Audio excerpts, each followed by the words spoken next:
Hello to our Irk Valley family and welcome to our virtual celebration assembly. There are lots of children to say well done to this week. Well done to Aman in 3J. You've been working extremely hard with your schoolwork and much more at home. There are things which you don't always understand, but you don't give up. You work in a team with your mum and you get the work done. Well done. In 2W, Maya for being on Google Classroom all this week and doing some fabulous geography work. Good job. Well done to Ariba in 1C. You've made a great effort with Google Classroom, and to Kaya for completing your work in school really well. In 5ES, well done to her Hussein. He's in school, he gets on with his Google Classroom work every day and produces some great work. He always responds to feedback and makes changes when needed. Also well done to Hussein and Larissa. You've been doing a lot more active learning recently and you've contributed to class discussions on Google Classroom. In 5A, well done to Afraz for your great work in maths. In 3H, well done to Parissa, Sana and Al-Qasim for all trying really hard on Google Classroom this week. Well done to Manar in Reception W. While you've been learning at home, you've been engaging with all the work and you're handing in some fantastic phonics. In 4A, well done to Mary, Tabor and Ishal. You're trying really hard to achieve all that you can and working well in all your subjects. Miss Thomas couldn't choose just one person from 4T this week, so she's chosen 3. She's chosen Aksa, Talu and Mehdi for this week's celebration assembly. 4T have been doing lots of work related to racism, and Miss Thomas has been amazed at everyone's work, especially when you're understanding complicated terms like prejudice and discrimination. Have a look at their writing about the Black Lives Matter movement. Well done to Aruna in 2Y.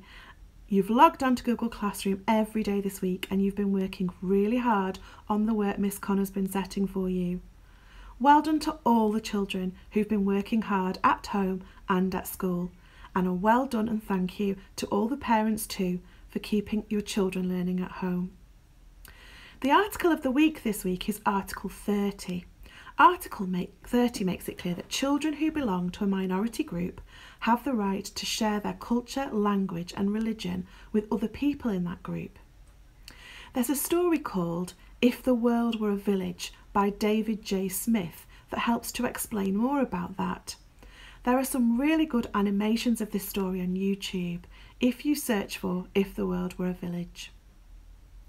There are billions of people who live in our world and share all the resources, 7.6 billion people actually.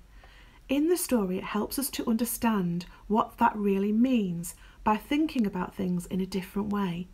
So close your eyes and imagine what it would look like if the entire world was a village of just 100 people.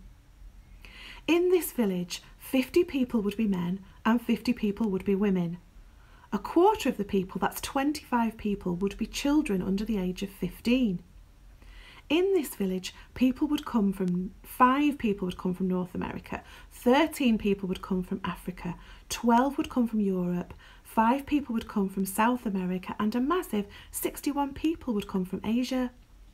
In our village, there would be different religions. 33 people would be Christian, 21 would be Muslim, 13 would be Hindu, and 7 would be Buddhist. 11 people wouldn't practice any religion at all.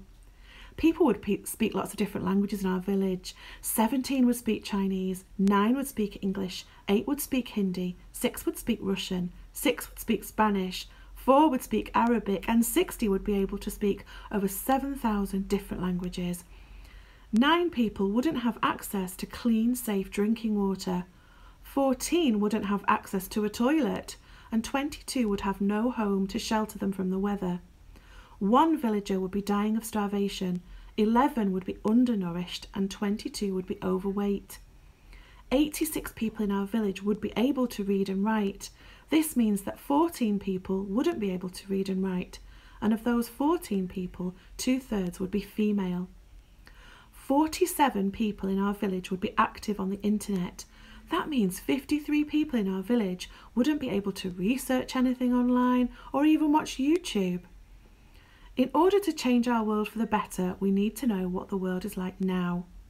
If we imagined our world as a village of 100 people again in 20 years, how would you want it to be different? What would you want to change? See you next week. Stay safe.